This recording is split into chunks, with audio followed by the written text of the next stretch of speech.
খালের কলাপাড়ায় দু একটি সবজির দাম বেড়েছে, তবে বেশিরভাগ সবজি বিক্রি হচ্ছে আগের দামে। এ নিয়ে আরো জানাতে কলাপাড়া পাইকারি সবজি বাজার থেকে যুক্ত হয়েছেন জসিম পারভেজ। জসিম, কোন কোন সবজির দাম ঊর্ধ্বমুখী আর কেজিতে কত টাকা বেড়েছে জানাবেন?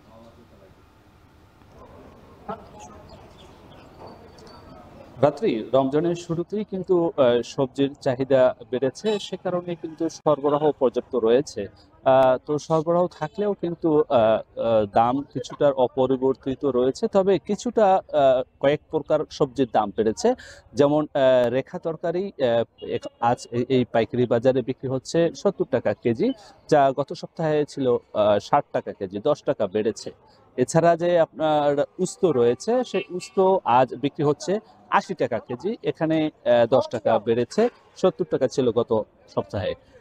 এছাড়া যে লেবু রয়েছে, সেই লেবু বিক্রি হচ্ছে আজ ৬০ টাকা হালি, তা এখানে ৫ টাকা বেড়েছে। এছাড়া যে উপকূলীয় অঞ্চলে যে সকল স্থানীয় পর্যায়ে সবজি রয়েছে এবং উত্তরবঙ্গের থেকে যে সরবরাহকৃত যে সবজি রয়েছে, সে সকল সবজির সরবরাহ এখানে পর্যাপ্ত রয়েছে।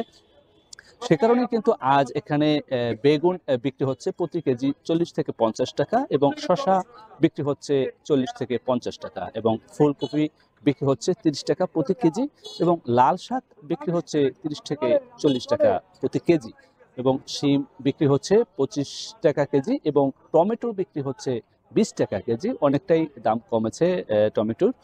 এবং মিষ্টি কুমড়ো বিক্রি হচ্ছে ২৫ থেকে ৩০ টাকা কেজি প্রতি। এছাড়া যে গাজর রয়েছে, গাজর বিক্রি হচ্ছে ২৫ টাকা কেজি, এবং অতি প্রয়োজনীয় যেমন পেঁপে তরকারি, সেটি বিক্রি হচ্ছে ৫০ টাকা কেজি। আর ঢেঁড়স বিক্রি হচ্ছে ৭০ থেকে ৮০ টাকা কেজি। তো এক কথা বলা যায় যে এই সকল সবজির দাম অপরিবর্তিত অবস্থায় রয়েছে। তো ভোক্তা পর্যায়ে স্বস্তি রয়েছে যে দাম তেমন একটি না বাড়লেও দু একটি সবজির দাম বেড়েছে, কিন্তু অন্যান্য সবজির দাম অপরিবর্তিত থাকায় স্বস্তি রয়েছে। তো এখানকার ব্যবসায়ীদের সঙ্গে আমরা কথা বলেছি, তারা বলেছেন যে উত্তরবঙ্গ এবং স্থানীয় সবজি দুইয়ের সমন্বয়ে থাকায় কিন্তু দামটা বাড়েনি। তো অপ্রত্যাশিতভাবে কয়েকটি সবজির সরবরাহ কম থাকায় দামটা বেড়েছে, চাহিদাও রয়েছে, সে কারণে দামটা একটু বেড়েছে। তো এক কথা বলা যায় যে উপকূলীয় অঞ্চলে যে সকল যে কৃষকরা রয়েছে, তারা বলছেন যে শীত মৌসুম শেষ হওয়ার সঙ্গে সঙ্গেই কিন্তু সবজির উৎপাদনটাও কমেছে। সে কারণেই বাজারে সবজির সরবরাহ কম হয়ে আসছে, দামটাও দিনে দিনে বাড়বে বলে এমনটাই শঙ্কার কথা জানিয়েছেন কৃষকরা।